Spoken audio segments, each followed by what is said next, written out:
د پښتونخوا په مېګتون یمه پښتون یمه پښتون یمه پښتون یمه. السلام علیکم دوستانو، په دې هیله شروع جوړ او د ژوند په ټولو چارو کې بریالي اوسئ. نن تاسو ته د 29 د می یا د پښتو ژبې د نړیوالې ورځې مبارکي وایم. په دې هیله چې یوه ورځ موږ ژبه هم لکه د نورو پرمختللو ژبو په شان یو لوړ مقام او لوړ ځای ولري.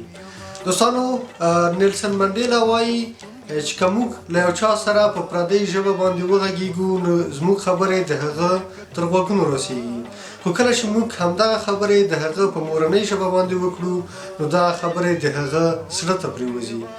کله چې هم موږ د ژبې په اهمیت باندې غږیږو نو ورسره خامخا دا ذکر کوو چې د مورنۍ ژبې اهمیت ورسره هم چلند همدارنګه دا هم ورسره ذکر کوو.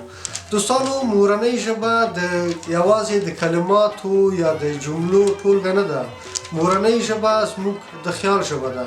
موږ په مورنۍ ژبه باندې خیالونه وینو. مورنۍ ژبه د خوبونو ژبه ده. مورنۍ ژبه د کلماتو په مختلفو اوډون سره زموږ په ذهن کې تصویرونه جوړوي.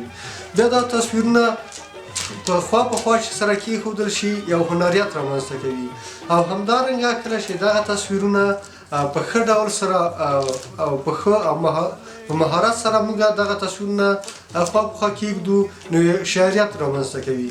خپله شعریت زموږ په دننه کې احساسات راپاروي. دا احساسات یوازې د کلماتو د تصویرونو په مرسته باندې راپارېږي. د دو کلماتو زور دومره ډېر وي چې د پرته د قوم باذن الله له ویلو څخه زموږ په وجود کې مړه شوي احساسات په غورځنګونو راولي. دوستانو، مورنۍ ژبه غني خان ته د ژوند سرور ورښیي، همدارنګه حمزه بابا ته د سترګو ښکلا ورښیي. کله چې دغه مورنۍ ژبه په احساساتو کې راشي بیا خوشحال بابا ته له کندهاره تر اټکه د غورځنګونو او د ترانو د هیوادنۍ مینې د ترانو د ویلو لپاره کلمات په لاس کې ورکوي. مورنۍ ژبه رحمان بابا د تصوف په ټال کې زنګوي. همدارنګه د ستر کاروان لپې د بې کوره مرغیو لپاره په چنار کې د ځالې حیثیت خپلوي. که داسې وانګیرو چې له امیر کروړه تر پیر روښانه، له پیر روښانه تر خوشحاله، تر رحمان بابا، تر حمزه بابا، تر ستر کاروان او تر غني خانه پورې که څوک همدغه مورنۍ ژبه د دوی څخه واخیستل شي څه به پاتې شي؟ امیر کروړه څخه به د سند اتلولي پاتې شي، د هند و سند اتلولي پاتې شي. له خوشحال بابا څخه به د تورې شرنګ ورک شي، له حمزه څخه به د سترګو خوږوالی ورک شي، او همدارنګه نه به احمدشاه بابا د پښتونخوا د غرونو لیونی شي، او نه به د میرویس نیکه په مټو کې د ګورګین خلاف د تورې پورته کولو میړانه او جرأت پیدا شي.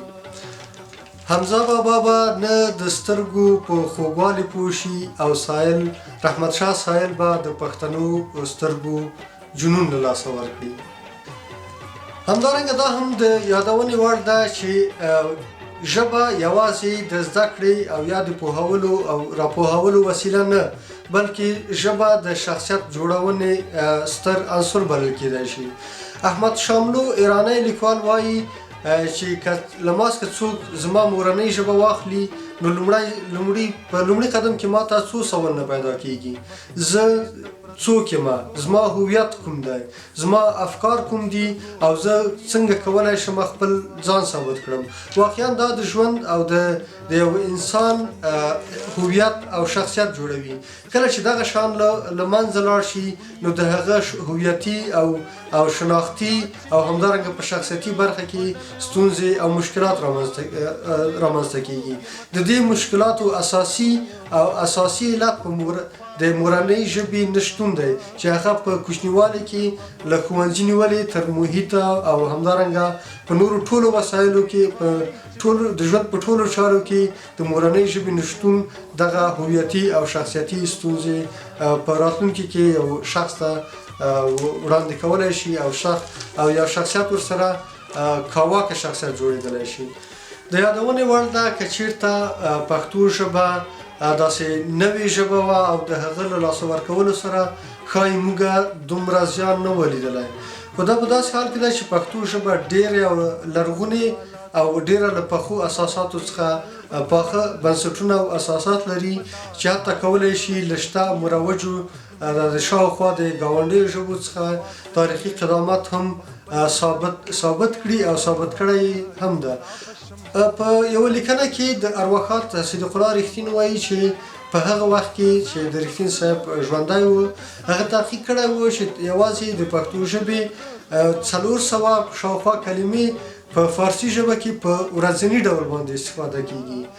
د علمي برخه یې هغه بلې خواته ده چې هغه اوس د فارسي ژبې ویونکي اصلا دا نه حس کوي چې دا د پښتو کلمې دي او که د خپله د فارسي اساسي او اصلي کلمې دي.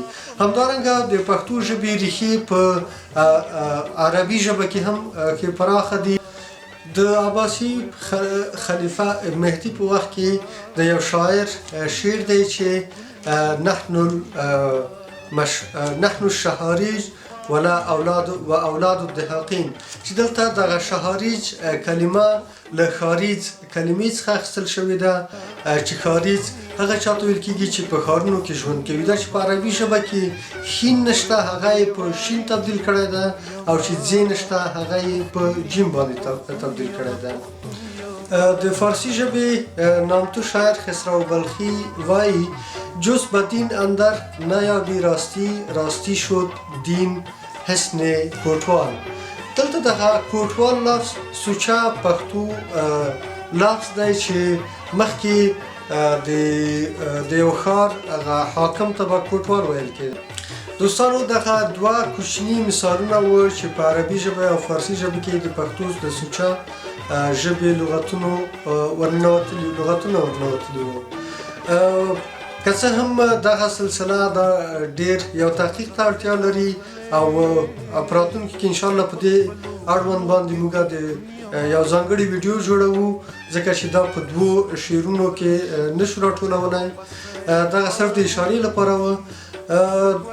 نننی پروګرام زموږ د پښتو ژبې په د اهمیت او د ریښو د ژوروالي په اړه باندې و او همدارنګه د مورنۍ ژبې د اهمیت په اړه باندې و. په دې هیله چې پروګرام مو خوښ شوی وي او په راتلونکي کې د لا ښو پروګرامونو د جوړولو لپاره په ایمیل کې موږ ته ایمیل وکړئ، خپل وړاندیزونه او نیوکې موږ ته راولېږئ. انشاءالله منطقي نیوکې او وړاندیزونه به موږ خامخا ستاسو په فرمایش باندې هسې جوړوو لکه څنګه چې تاسو غواړئ. تر بل پروګرامه او بلې ویډیو پورې مو پر ویاړلي او مهربان خدای سپارم. په مخه مو ګلونه.